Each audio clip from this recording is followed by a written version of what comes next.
All right, we are live again with the Daily Parks and Rec Show. We're honored to have our guest Jason Olsen from Norman, Oklahoma. He is in a college town and has got a lot of really good things, unique things going on that I think a lot of towns aspire to. And so hopefully he can tell us what it's like to kind of.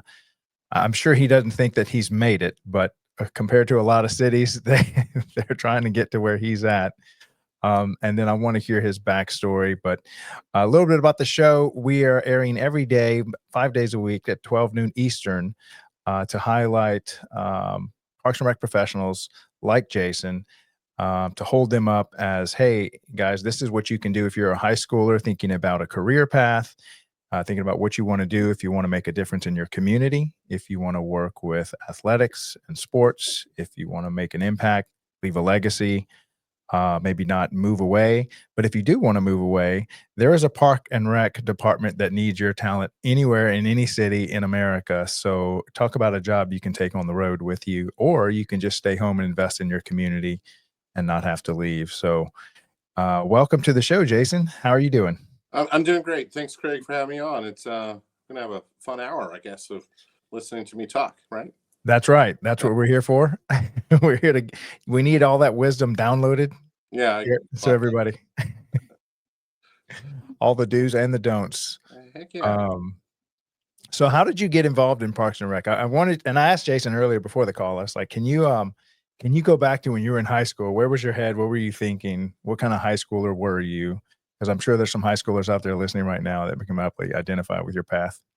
Well, in high school, I thought I was going to be involved in sports somehow, and I went to college actually as a broadcast journalism major, and uh, I always call Parks and Rec as a career field that actually picked me. I didn't pick it. I didn't know the possibilities out there. I didn't know there was this whole professionalism of Parks and Recreation. And even when I started doing recreation, which my first job uh, in recreation that I actually got paid for was technically at the YMCA. But I thought I was going to be involved in sports. I thought I was going to do broadcasting. Thought I'm not pretty enough to be on TV, but I thought I would be able to do some radio stuff and dipped my toes a little bit at that into college, and then ended up getting my first job at the YMCA, which was in charge of sports camps there, and worked there. And they actually asked me to stay on part time during the school year, and before I knew it, I was working full time as a coordinator at the YMCA.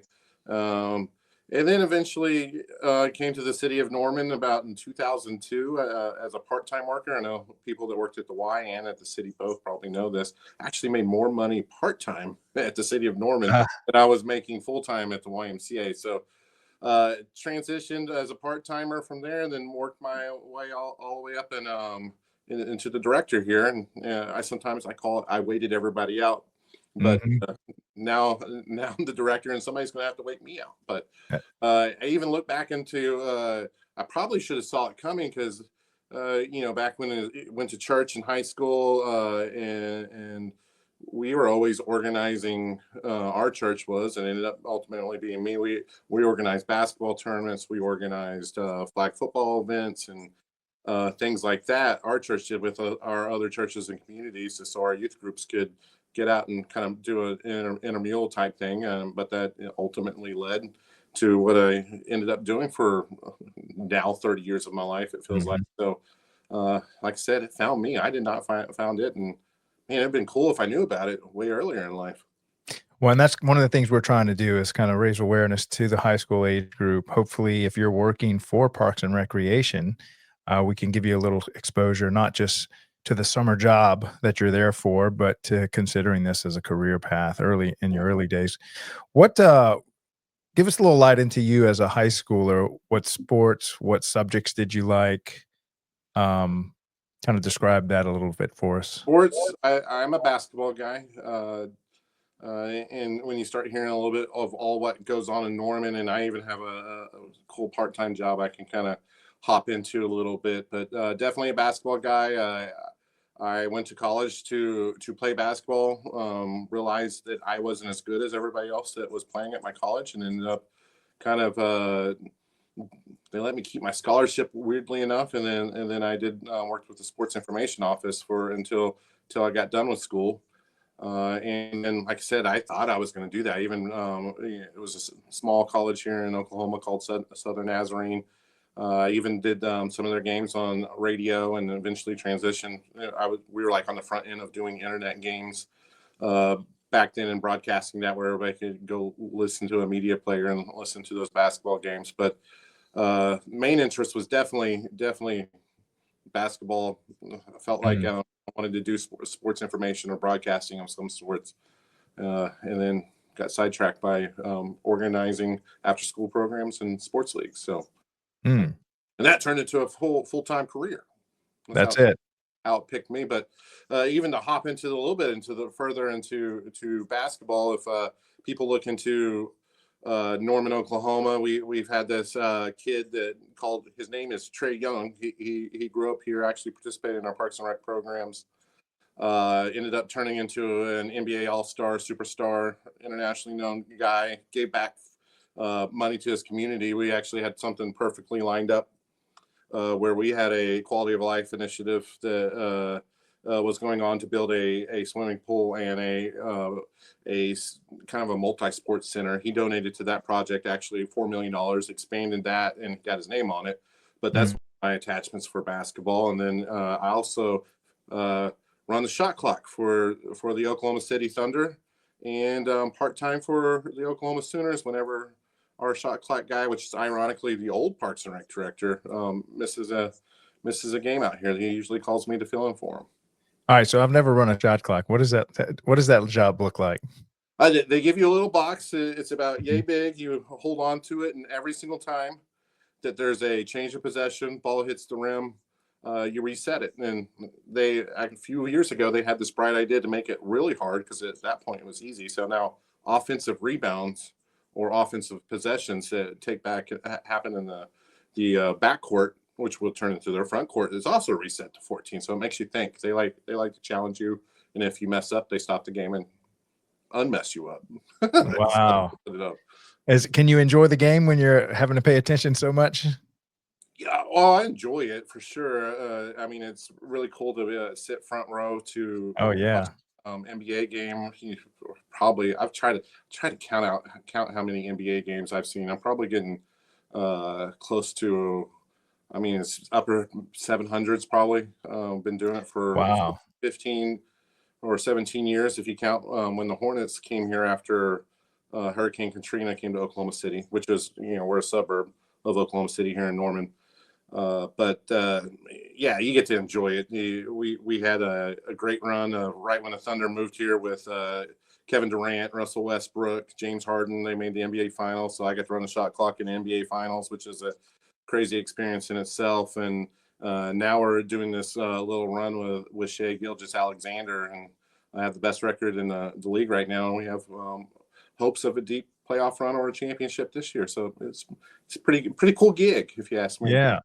Yeah, I think the closest I've ever been to that was I was a cheerleader at University of Kentucky for the Wildcats, and I guess they've pretty much got a good team almost every year. But it's exciting to be right on the court like that. You get to hear everything. There's a bunch of good stories. So what's the best story you got being a shot? I always kick off with one of my first games we did was when the Oklahoma City, or it was New Orleans Hornets, came here temporarily for a 2-year basis after Hurricane Katrina. I was doing the shot clock with one of our first games was the Miami Heat, when they had Shaq, and Pat Riley was the coach. And there was the incident, mind you, it was one of the first games we did. There's an incident, there's a loose ball, people were grabbing for it, and something I did, which the referees actually said I did right. I don't remember the full details of it, but he walked down the bench, pointed at me, and called me an effing homer. And instead of panicking, I go, "Pat Riley just called me a homer," and he turned off after that. So I thought it was like really cool. You just got to own it, right? Yeah, I was like, awesome. Yeah, well, you're in the game now. Yeah, exactly. All right, so tell us what it's like to be a university town. What's the population? Is it of Norman? It's about 130,000. That would shift. somewhere during the school year, I think they have somewhere around 30,000 students. So Wow. when we're in school, probably between 150, 160,000 Mhm. uh, residents during the school year, 130,000 permanent residents. It's unique. You definitely have that presence in town. The connection between the city and the university has not always been the greatest. Used to be the university would not acknowledge a whole lot of what was going on, but lately there's becoming more and more of a connection, and that's kind of changing through the administrative of the university. Now there's a little bit more of a connection. Their athletic department with the pop-up of the Young Family Athletic Center, and just the pure size of it and how many people we come to town that ends up playing there. We have worked out a partnership agreement with them, and now our Parks and Rec department's working hand in hand with their athletic department on a whole Nice. lot of things that we never thought was possible. They're advertising for us, and on the back end, we're advertising for them, helping them sell tickets, and advertising with them a little bit, getting our name on the radio, and uh, the uniqueness of that facility being in our town and connected to a person like Trey Young. We have rather large basketball tournaments that come into town, and indirectly, when you have some of the top high school athletes that come to Norman, Oklahoma, to play in a summer league basketball or a shoe tournament, they'll turn around and do a unofficial visit to the University of Oklahoma. And when we first had that happen, we had an Adidas Live basketball tournament at one of our at the Young Family Athletic Center at one of our facilities, and 6 out of the top 10 high school athletes or basketball players were at that tournament, and they just popped up on campus. And first time we ever got a call, like calling, this somebody from the University of Oklahoma calling our parks office, like, can you tell us exactly what's going on at the Young Family Athletic Center today? And we told them, and of course, little weird things you start learning in the basketball world or the high level basketball world. It was an Adidas tournament, and Oklahoma is a Nike school, so it's not like there's a whole lot of communication going on between Adidas and Mhm. Nike. They don't really particularly fond of each other or work together too much Right. on that end, but that definitely got their attention, and now they're trying to figure out, all of a sudden it's like, well, maybe we should be working with the parks department, not only to make sure that when these high skilled athletes walk into this rec center, they need to see the University of Oklahoma posted everywhere, and two, there's in the world of NIL and changing rules with the NCAA now, our an OU basketball athlete or the team can actually hold an off-campus event or camp where they can invite these athletes and not technically be in communication to them on campus. That's when it starts getting violating rules. So they can do events out of YFAC and invite athletes, from wherever to come participate in that, and their athletes can have contact with high school kids at any time of the year. So they wanted to figure out how to do that. So are there any recommendations that you would give to somebody that's got a university in their town as tips and tricks to kind of get along with them, work with them? Oh, I don't think that you should be, especially if you're a Parks and Rec director or a recreation manager, you shouldn't shy away from the university. I think there's definitely advantages, and there's probably more advantages of you trying to figure out how to team up with them. We've done everything with the university from having a junior Sooner club where our kids were had a junior Sooner patch on their basketball jerseys.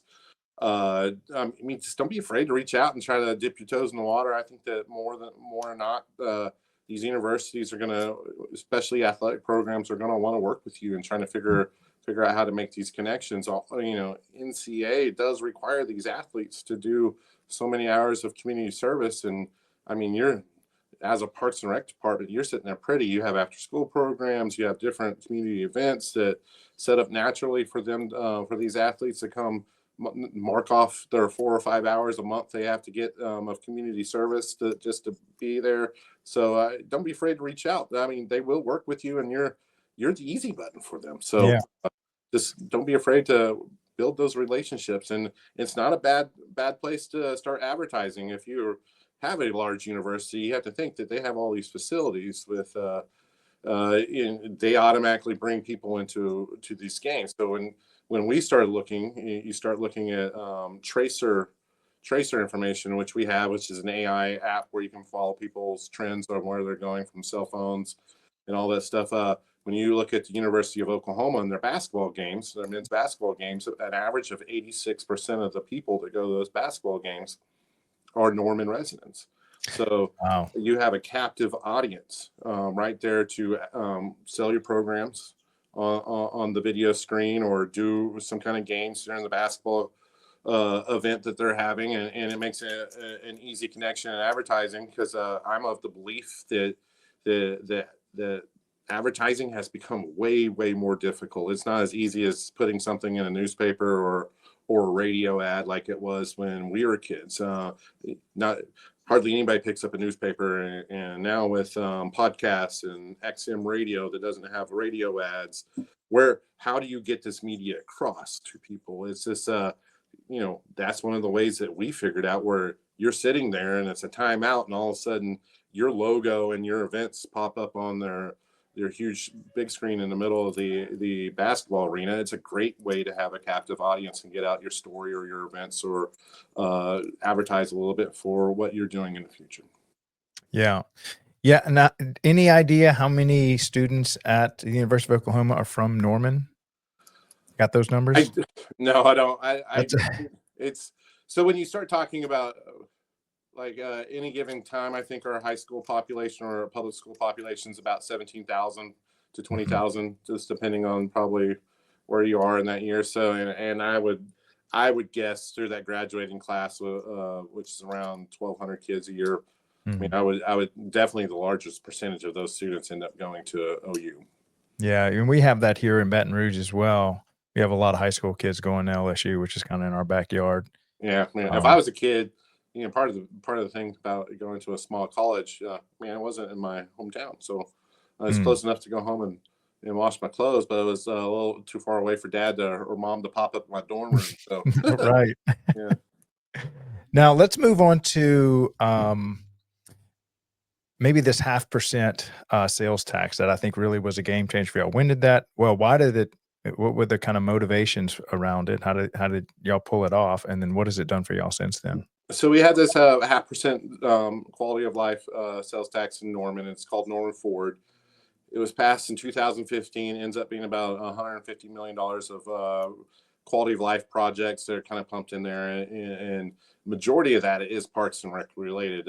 We do have a large portion of that went to our library system, which is separate from our Parks and Rec community or our department here. Some of it went to infrastructure, but the majority of it, like I said, it went to straight to Parks and Rec related things. Yeah.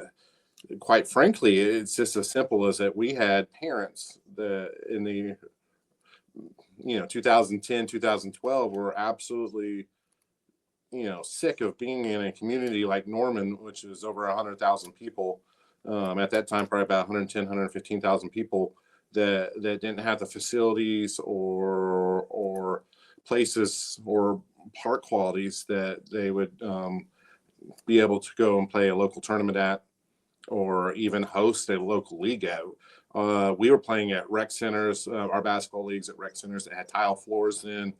The only multiple gym facility that we had in Norman was a World War II hangar that was turned into a tiled basketball courts. And this is 2015 you're describing? Before pre-2000. Right. Actually, we didn't get basketball until last year because it took us that long to build it. But Right. it's not great facilities. And so the group of people that organized this just wanted to occasionally have tournaments where they didn't have to drive to Wichita or Little Rock or Dallas or Baton Rouge to play a basketball tournament or a soccer tournament or a baseball tournament. and being a rather large town, medium-sized college town, we didn't have great facilities. So this group of parents got together and put together a package of it was actually at that time probably about $250 million worth of stuff, and it got shaved back to $150 million worth of stuff. But it was very, very important at that time. I mean, it's completely been a game changer for us. I would say in the mid 2000s or beginning of 2000s, our park department had about 55 to 60 people in it, growing just a little bit.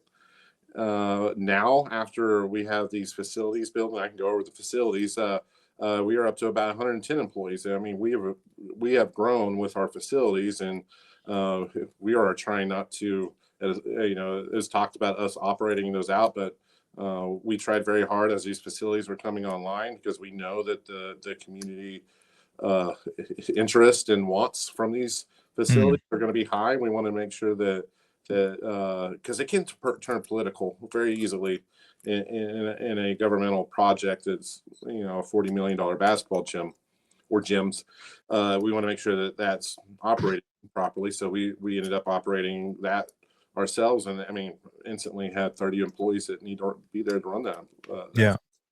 Now, I'm not sure if this was part of the pitch, but let me describe it and then fill in the blanks and correct me where I'm wrong. But so let's say you're pitching this to your voter base, and I'm sure your baseline is, here's what we collect in sales tax, and we'd like to add 0.5% so that we can get all this for a quality of life with gyms and pools and stuff like that. However, if considering the size of these facilities, we believe that we'll be able to attract more people from outside our tax base and actually increase the tax revenue. Was that part of the conversation? And is that what's happening now? Like, are you finding that people are coming from outside of Norman, spending money? And what is that number roughly? So great question there. And as they were putting these packages together, it was actually separate from the city.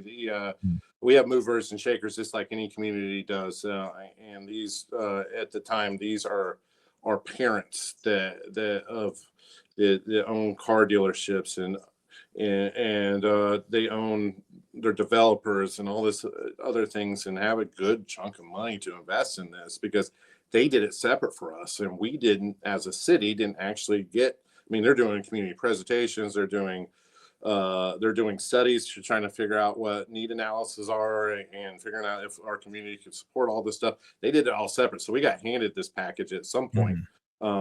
As they brought it to council and started to present it. Then that's when the city we were probably a year and a half, 2 years in before they even started talking to us. We knew it existed, but they actually didn't want us involved, so they can actually we want to apply our awesome bureaucracy to that. So it was a great choice on their part. But I would even throw out just a simple fact that even the numbers that they were throwing to this, where you could have an event and bring in a couple hundred people to stay in a hotel rooms 20 to 30 times a year, they underestimated. I think that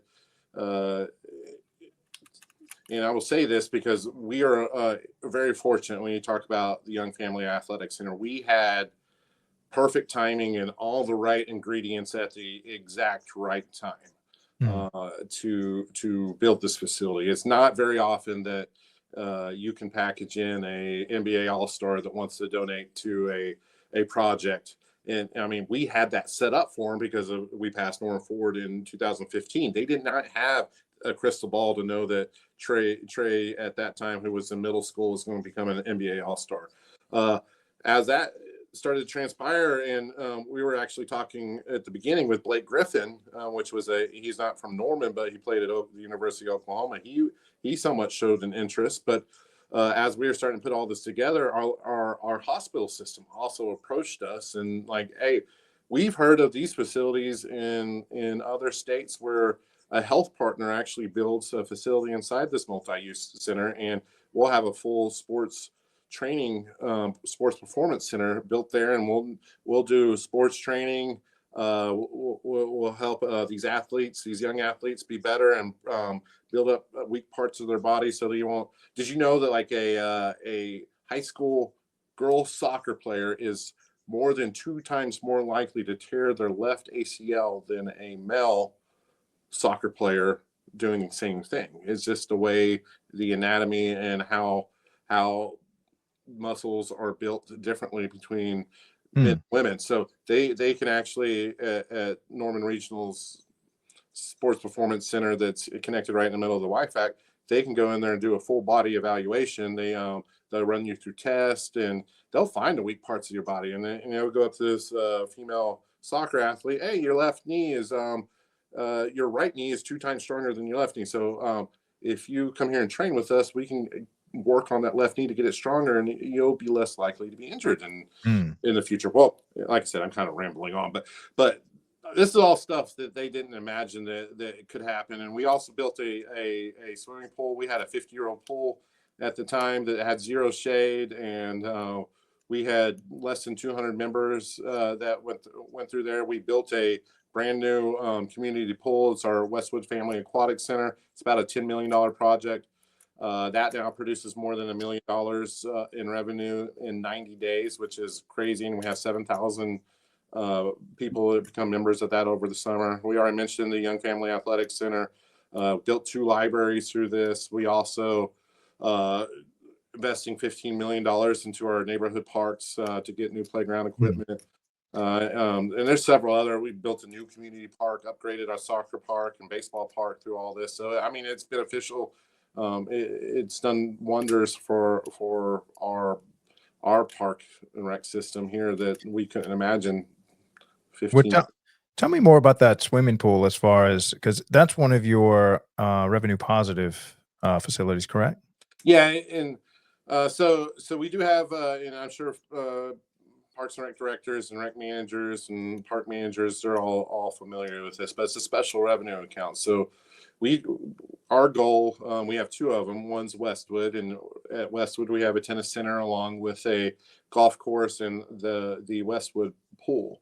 It's all sitting there. In our other special revenue account is the Young Family Can Athletic you Center. define special revenue account or how So does that? special revenue account is basically the best way to describe it. It's a checkbook. So if you have a checkbook at home, you want that to perfectly balance. So whatever you spend, you want to bring in revenue to offset that. Or Mm. and if you don't offset it, then you're going to have to be at some point probably talking to your finance director and counsel to get money from the general fund to make you whole before the end of the year, because those Mm. have to balance at the end of every single fiscal year. Mm. So Westwood is a special revenue account, and like I said, we do have Westwood. Before that pool was done, we were losing anywhere, depending on the year, depending on how much rain we got, or if Tiger Woods was playing golf, how many rounds we got it Mm. out at the golf course. Because I mean, we would lose somewhere between 50 to I think bad years, really bad years. We lost upwards of $400,000 at the Westwood special revenue account. But now that we opened that pool, we're pretty much there for a couple. We're kind of headed off now that we hit COVID and everybody's salaries kind of exploded, because we still haven't caught up to. It's kind of a weird thing about parks. Our salaries and everything will follow trends, but sometimes our prices can't stay up with the market.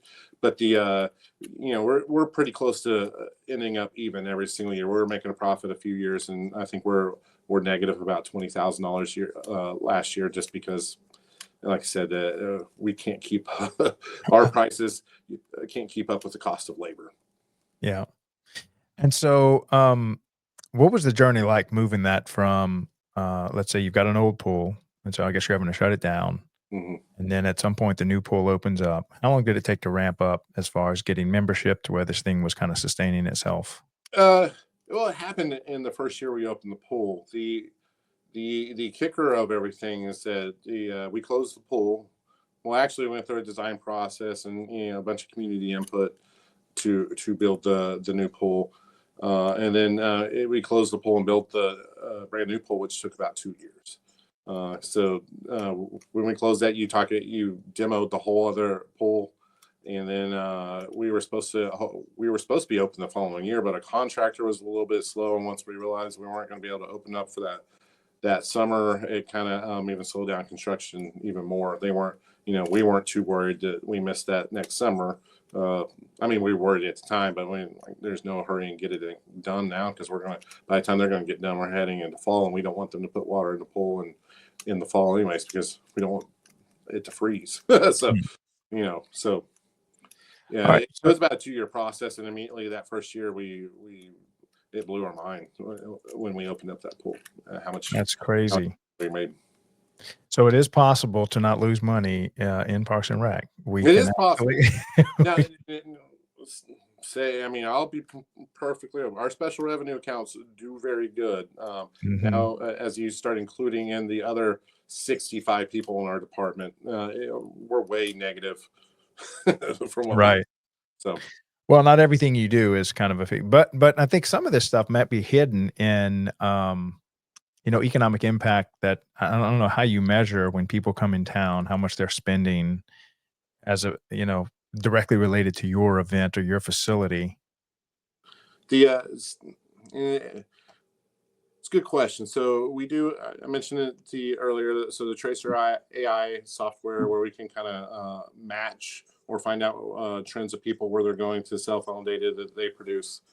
That's one of the tools we use to find out at least how many people are going into our parks or parks that are revenue producing. But we also work pretty closely with our Visit Norman group here, and they're able to produce a economic impact. I mentioned this early at the Young Family Athletic Center when we had that Adidas Live tournament.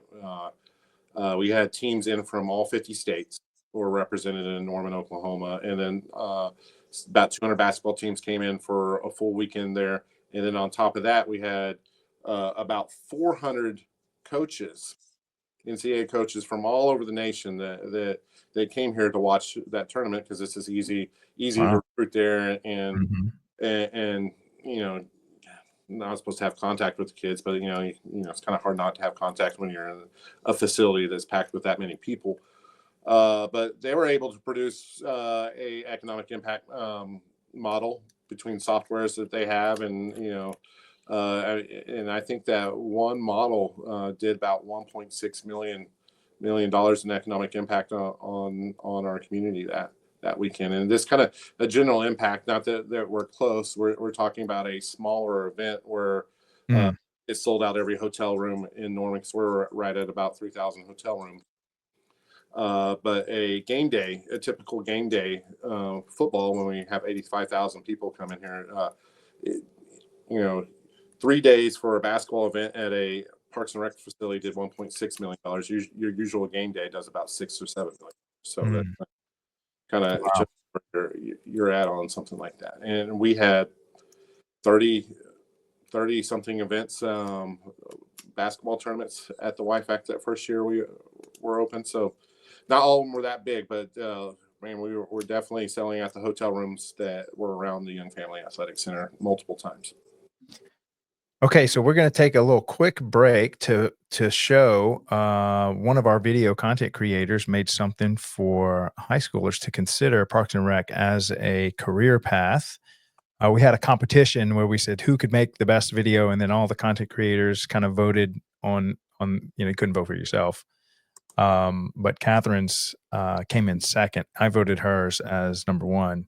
So I thought it was one of the good ones. But now you can see this video, it's on YouTube. If any director would like to use it, we're not copyrighting it or anything. Feel free to take it and use it. Press play during orientation for your summer workers. So hopefully we can plant some seeds, kind of raise awareness to the high schoolers before they go into college, or maybe even before they even choose the college they're going to go to. And so that's kind of our purpose of this. Now it's version 1. It is ready to use, but anything we can do to improve it, and any feedback, especially from high schoolers, what they thought about it would be great, so that we can keep improving upon this. So it's about a 48-second video, and then we'll come right back with Jason. Imagine a career where you can shape communities, create lasting memories, and leave a generational legacy. Welcome to the world of parks and recreation. Parks and recreation professionals across America are shaping their communities, one park, program, and project at a time. This career is more than just a job. It's an opportunity to leave a lasting legacy, improve lives, and help future generations thrive. If you're looking for a career that's both challenging and fulfilling, Parks and Recreation is it. You'll be creating programs, managing projects, and making a meaningful impact every day. Make an impact. Leave a legacy. Parks and Recreation, a career that makes a difference. All right, so that was one of our. Now we've got one that's 2 minutes, and so we're playing with the length. Of course, we got to work within the shorts and the constraints of TikTok and Reels and all that mess. I swear, social media, it's a science. Every platform's so different. And maybe we can chat a little bit about that, because that's kind of the talent pool that we're bringing on. By the way, out there, if you're an digital artist and would like to help create in the Parks and Rec community, we've got 6 very talented artists that are creating full time for us right now. So please reach out to us if you'd like to participate in that. But how do y'all get the word out using, with the social media? I don't know if y'all have Facebook pages. I'm sure you got a website, but what are the mechanisms or platforms y'all use? So yeah, we have a Facebook page. We have, of course, a website, and we have a Twitter page for a few of our sites, and Instagram. We haven't hopped into the world of TikTok just quite yet. Interested in it. We thought that we would wait to see what everything kind of happens or transpires from it. By the time that we were interested in it, or saw that some of the influence that was happening, and you hear all this congressional hubbub about possibly closing it down. So. But yeah, we have Facebook. We have a Facebook for our department. We have Facebook for the Young Family Athletic Center in Westwood Park, and we actually contract most of that out. We do have a few in-house people that create that, but we found that it's a little bit cheaper for us to being more consistent. We never lose an employee or have a downtime on in between employees. By hiring a contractor to handle our social media for us. And that's actually something we started doing for a few cities as well. It kind of keeps us on target as far as the talent that we hire. It's the talent that we use. So we need content creators, social media managers, distribution specialists on staff just for the daily Parks and Rec show. So if a city asks us to create a video or manage social media, this is what we do every day for ourselves. So it's not like we have to retool. And it is quite a specialized skill set. And then creating a video doesn't necessarily prepare you to manage social media sites or vice versa. No. So it's like you can be a great social media site manager and know nothing about all the AI tools and CapCut and all the different things that you do to put a good promo together.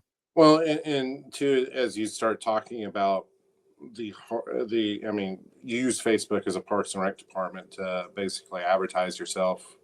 Same thing with Instagram or any social media site. You're trying to get out the word of programs you're having, or even to show your community of what you're doing at those events or programs. And it's amazing the constant change in analytics that you almost see in sometimes on a daily or weekly basis that Facebook could slightly change a way they read analytics, and then all of a sudden a picture or a video that you did 2 weeks ago all of a sudden doesn't go out the same way, or it doesn't end up in somebody's people's feeds because you made it 2 seconds too long, or you have a picture in the wrong spot, or the script isn't on the video is too hard to read. And it's mind-blowing that this little subtle changes can change anything in that, on how your social media, whatever platform you're using, could just basically interrupt what you've been doing. Yeah. And actually, most are completely unaware that the algorithm has changed in probably the most meaningful way since the beginning of content creation. So all the way back to when content creators just came onto the scene, something has changed recently, and the culprit was TikTok. They decided to take their algorithm away from these essentially was like a mob boss. When you had like 1 million followers, you just could not compete with them. And so you almost had to go to them and say, would you please speak about our product or something, because they had all the attention. TikTok came in and said, you know what? It doesn't matter how many followers you have. If you produce one piece of content, it could be your first piece of content. You could be a 12-year-old, between classes, and you just make this great piece of content, and people start watching the whole thing, then they like it, then they share it, and then this thing can just rocket ship up past someone that's got 5 million followers.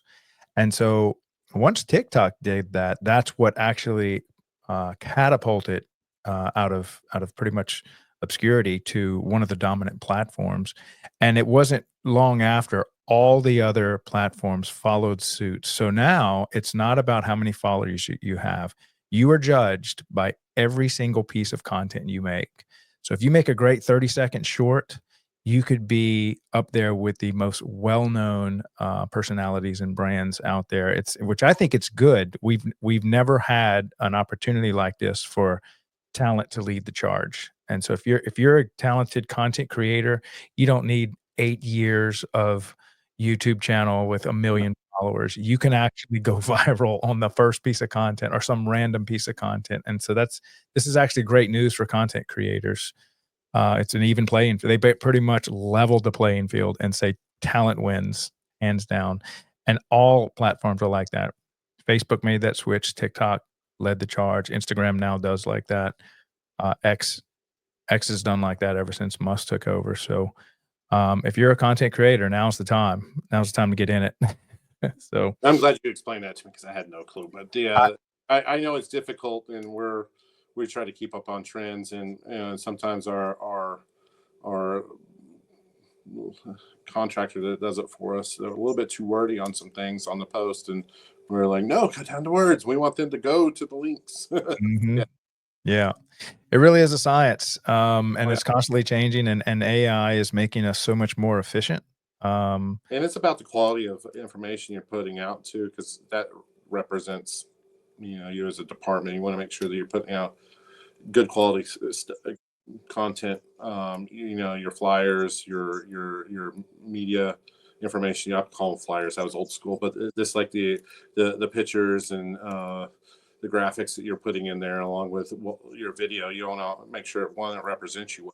Also, you have to figure out what your brand is like and what message you want to try to deliver all at the same time. It is a science, and it's difficult, and that's the reason I said earlier. I mean, it's advertising yourself or figuring out how to get the word out. It's not as easy as it was 10 years ago. Mm-hmm.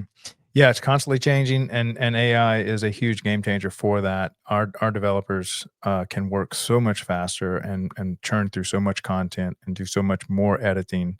Our turnaround time has gone, well under a week for a promo video, and it used to take much longer. So AI is just like this. It's like adding a tractor to a farm. It's the night and day difference. All right, so let's talk about this third party. I know you're one of the parks that really tries to third party some stuff out, and then one of your facilities, I think, in particular, is maybe speak about that. Don't you have one of your facilities? Yeah, we have several of our facilities. When you start talking about our baseball park, also our soccer, and then we just built which is another North Ford program, which I probably failed to mention a little bit earlier, but our senior center, or what we call it, because you can't say senior anymore, adult wellness center in Norman. They're all ran by contractors. It's just a third party. We have found with our department, because we can't keep up with this, and sometimes you just get a better product offered to you by somebody else, and especially when you start talking or another organization. Part of what we do, especially with our sports fields, when you start talking about soccer and baseball, we usually enter an agreement with an organization to no cost to that organization, with hopes that they will maintain those fields. We've been lucky here in Norman, especially with our soccer contractor that runs our youth soccer association. They take meticulous care of the fields, and they do it at a better level than what we probably could ever hope. we have 70 parks here in Norman, and we have 30 guys to maintain those parks. So as you can kind of see, and you're talking 1,200 acres plus another couple hundred acres of different city properties that we take care of, because we take care of all care of all facilities, all grounds. We're lucky here in the Parks Department. That's kind of sarcastic, but all city facilities and all city grounds we take care of. So it's hard for us to keep up with, and it's one of these things that we found that if we can find the right organization, right group of people that can run a sports organization or a operatorship of a different program or facility or building a park that we own, we're all about it. And we've been very lucky here in Norman. Our soccer contractor, which is the Norman Youth Soccer Association, I challenge anybody in the country to tell us you got a better organization that you're partnering with than us. I'll tell you, you're a liar. They're good. The fields look great. They have about 1,400 kids that run through their recreation soccer programs every year, and they hit it. They kick a goal every single time. I was trying to make a soccer reference. That wasn't and then same thing with our baseball program, Norman Optimist Club. They're really good. They're a little bit leaner than the Norman Youth Soccer Association. Doesn't have as many kids. And they run our baseball stuff, and we help them out a little bit, but we still are not at the level where we're fully maintaining those fields. And we're actually we're dipping our toes into, with the baseball park, into autonomous mowers this year. So we're going to have robot mowers that go out and mow those fields every single night to keep them at a nice low level where they make good athletic fields. Tell us more about that. I know that's a new technology that's coming in, the autonomous mowers. They're just cutting the main field, and then how many do y'all have? We'll put them out on. We have let's see. Don't get me lying. We have 5 complexes out there for a total of 14 fields, and we assigned at least one mower to each one of the complexes. So we'll go out and I think we have a program. If you have a 4-plex, it hits one field one night, or 2 fields one night, and the other 2 fields the other night. And we basically build a doghouse for it, and it's a doghouse that protects the mowers during the day. It just goes back to the doghouse and charges itself at night, and then I think we have it mowing at like 4:00 in the morning. So get out there before anybody. Well past when everybody's getting out there. We also have to depend on our group. Hey, make sure you pick up the trash, because the mower is not going to.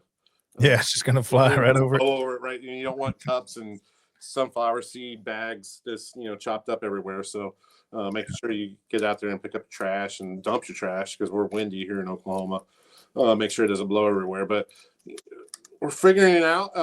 I hope this will be our first full mowing season with it. I hope it works as well. We kind of got them in, our fiscal year is June to July. So we kind of got it late in the summer last year, used them a little bit, but this will be our full first growing season. And probably just like you in Louisiana, I mean, our spring and early summer, our grass is green. And then as summer goes, man, it's hard to keep it green. And so your grass is not growing as fast in August as it was in June. Now, are y'all using the robotic field stripers or field where they paint the field? Not there yet. We paint our lines and then go repaint those. We don't do football, so haven't tried that yet. We've tested a few of those, and our problem with those is that they don't hold that much paint. So we still have to have a person out there constantly filling the paint while running or overseeing the mower. Yeah. Any other third-party recommendations, or making that shift? Y'all do any other third-party outside of just handing the facility over to an organization? I mean, of course, we have a little bit of contract mowers, and outside of that, contractors that do small things, and have the advantage. And we are an open book. Any organization that ever wants to reach out to us, we'll share our contracts. But we've gotten where we think that we're in a pretty good spot with our contract language on, and I'm not saying that it doesn't change or we don't see holes in what we're doing or offering, or don't get manipulated at some time during the year. I mean, it only takes one weird person that's sitting on a board to help you find out where your holes in the contract are. But we've gotten pretty good at making sure that things are covered. If the Parks Department, as weird as it sounds, needs a park, we can, we have language in there. We can go back in there and take over the park. Because you have to think about when we're leasing out a park to a third party, it is like we are the landlord and you're the occupant. We have to make sure you put the language in there to protect ourselves if we need to use the park for something else. And in a whole, we also make sure that during our contract languages that they have proper financial reporting. Also put together an annual report. Make sure they communicate schedules with us and times of their season. That's one of the big things that you don't think about as you're first entering into a operating agreement.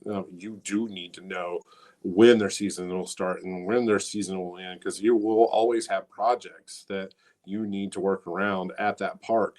And you don't want to have a parking lot torn up or an area going in and digging a utility line at a soccer park when that Saturday there's going to be 3,000 people in the park and all of a sudden you cut off one parking lot.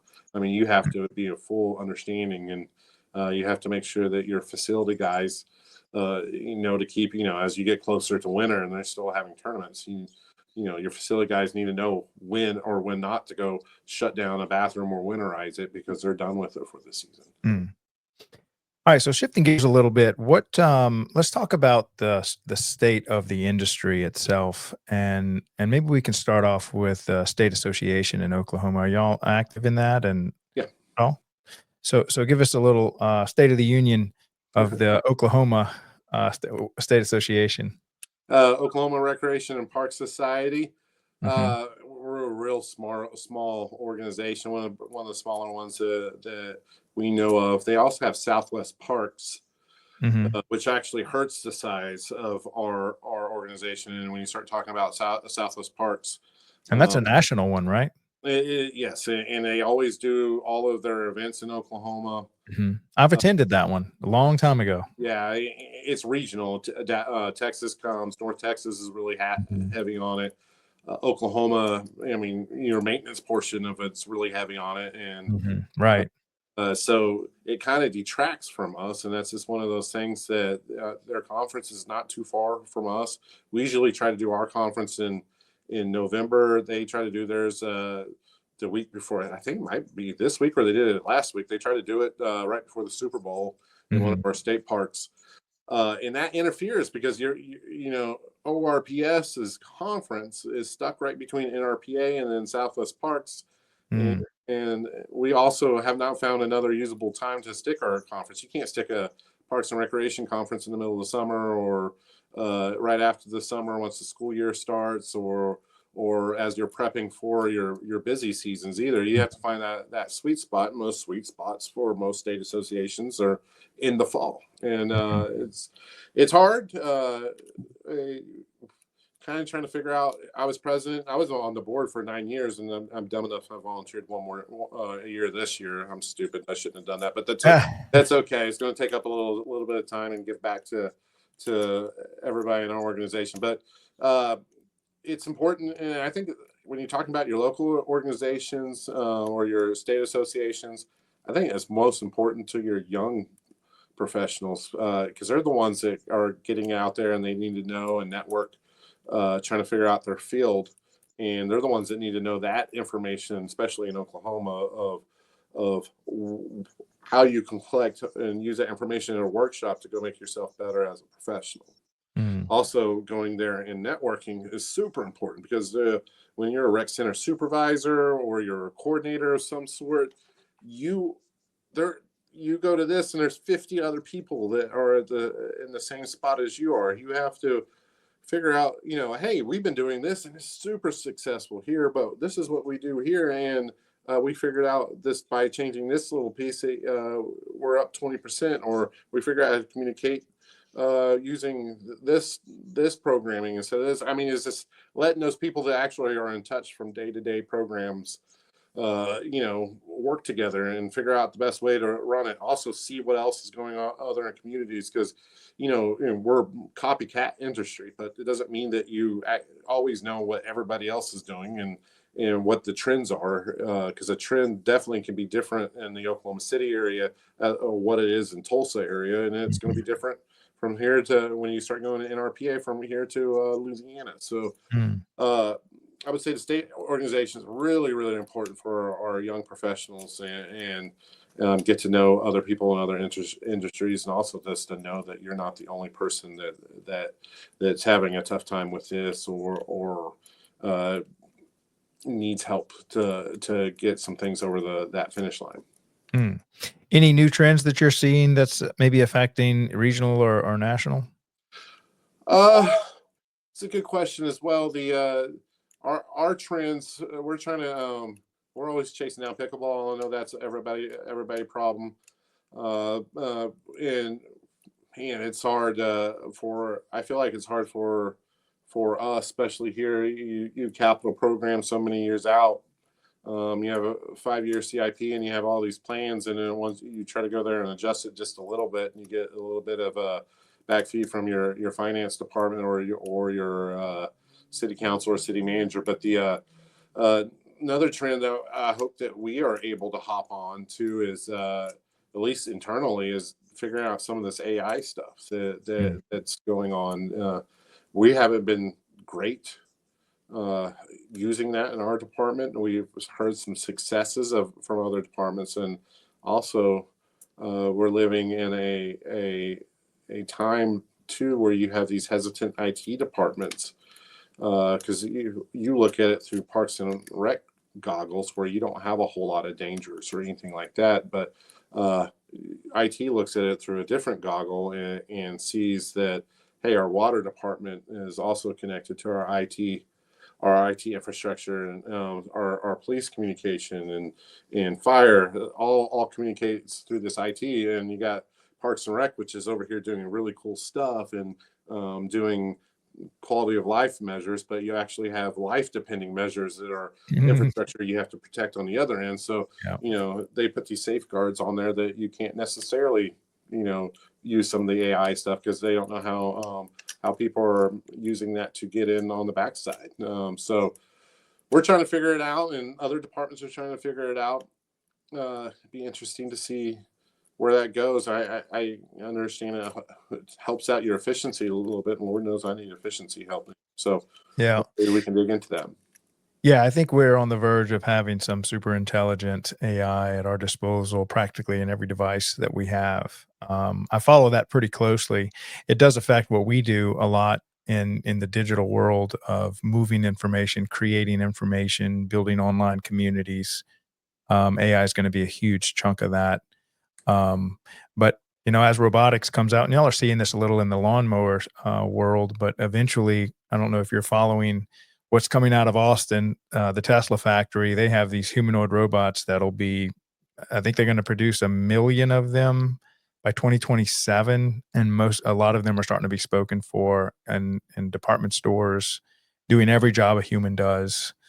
And so they're coming, ready or not. It's kind of like the tractors, kind of like electricity. It's just going to be a part of our daily life. Very similar to cell phones. How that kind of just completely changed how we communicate and how we consume content. And I don't see anybody giving their cell phone back yet.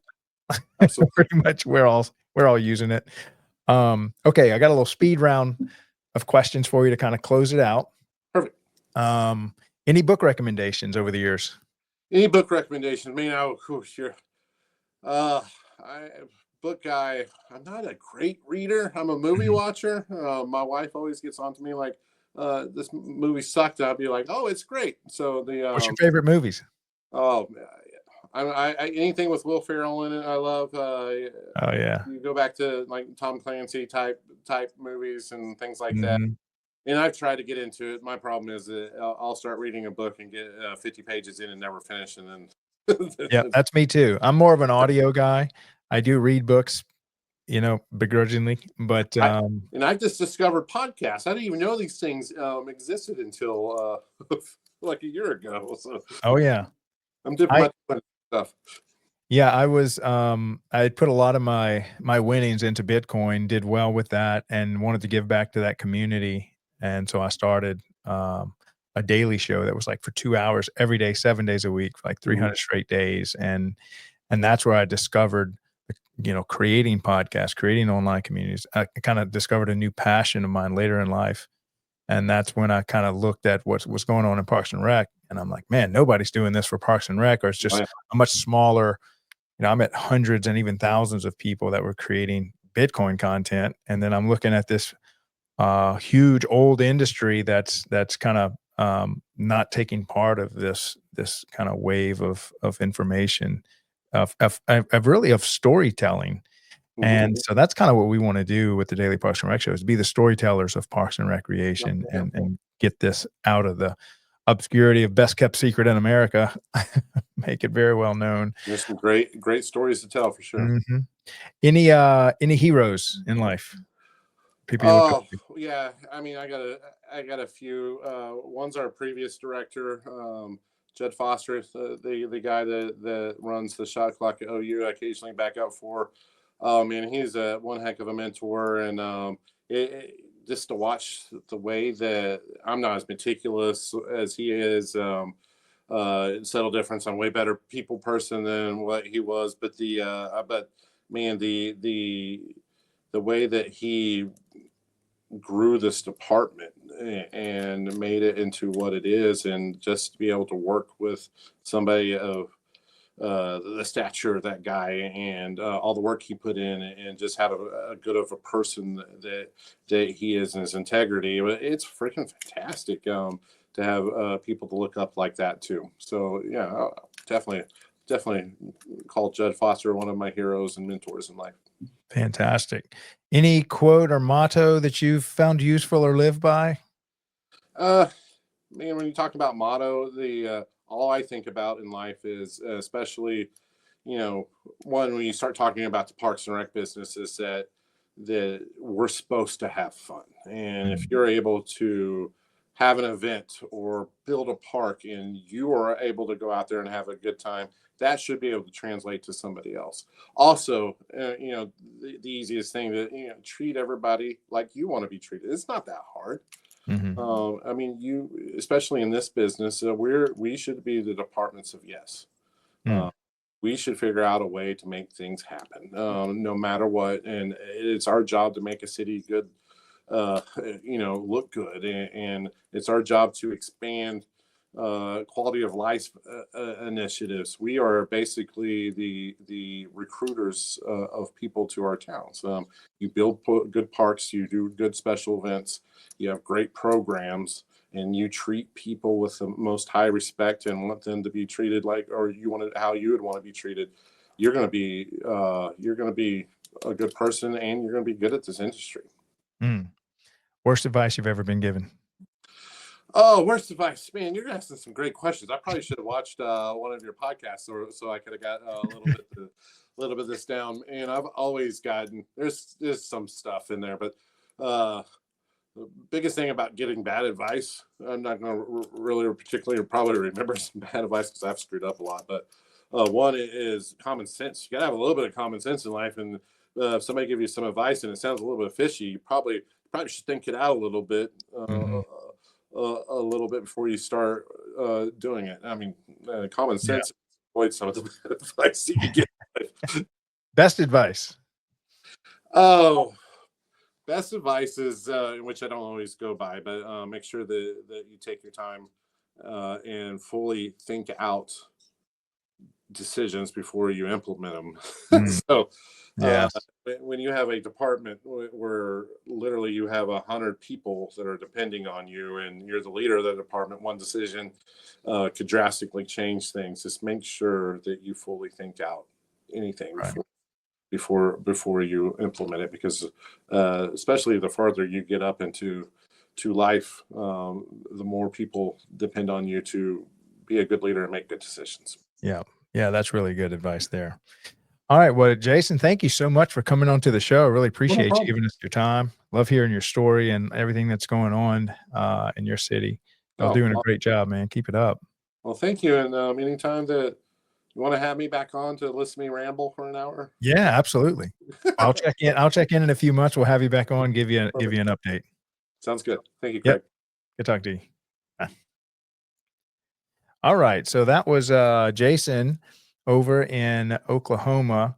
I tell you, having a college town like that is great. You know, having that in the backyard, they're doing a really good job. If you ever get a chance to go by, they have what I've been told is like the Disney World of park facilities.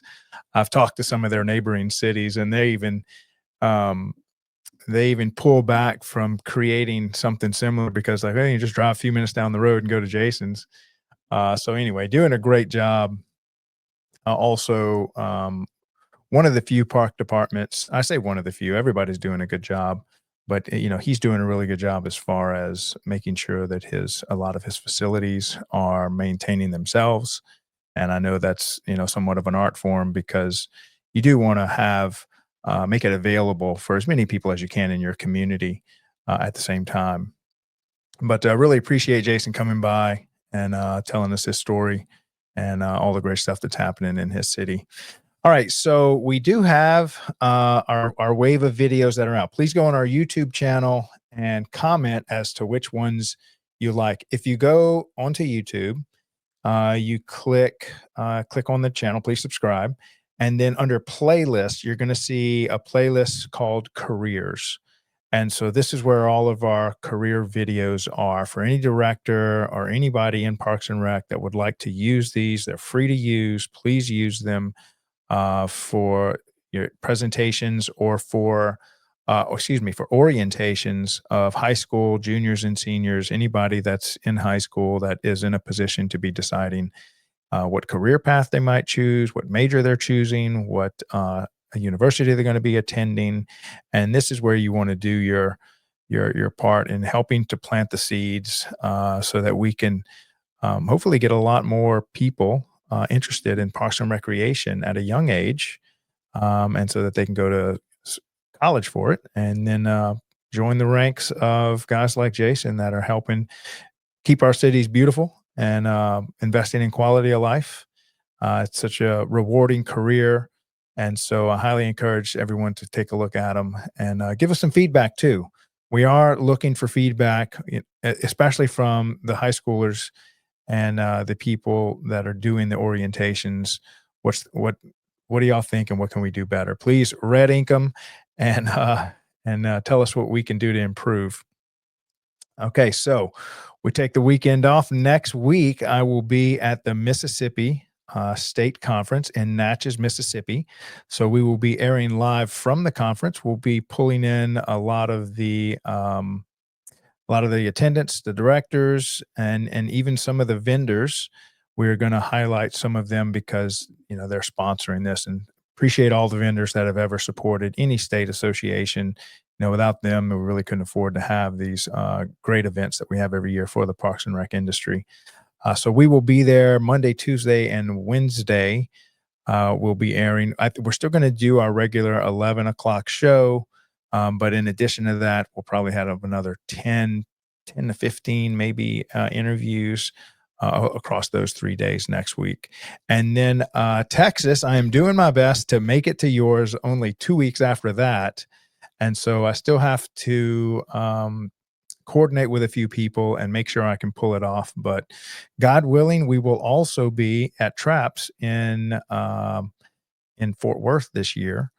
And hopefully we can do the same. And that's quite a large state association. So I think they're well into the thousands. It might be like 3,000 attendees there, but we'll get all the details, and hopefully we can air from them. I've attended that one several times. It's really great association. It's almost like a mini national conference, but hopefully we can see you there. If you're at Mississippi, if you're at Texas and you see us, please stop by, say hello, tell us your story. Come on the Daily Parks and Rec Show. We'd love to hear from you. This is Craig LeBlanc, your host of the Daily Parks and Rec Show. We all have a great weekend, and we will see y'all on Monday. Thanks a lot. Bye.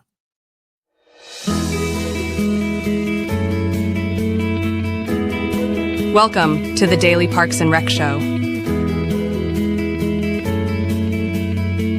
As Craig LeBlanc from the Daily Parks and Recreation Show says, parks and recreation aren't just spaces, they're the soul of our communities. Across America, parks provide more than just a scenic escape. They're places where people connect, stay active, and create lasting memories. Parks promote physical health with trails, sports fields, and playgrounds while boosting mental well-being through the calming effects of nature.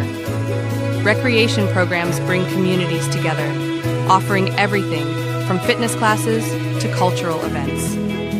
And as Craig often highlights, parks also play a key role in protecting the environment and driving local economies by attracting visitors and increasing property values. Whether it's a family picnic, a weekend hike, or simply enjoying the outdoors, parks and recreation are where life happens. Want to dive deeper into the stories behind America's parks?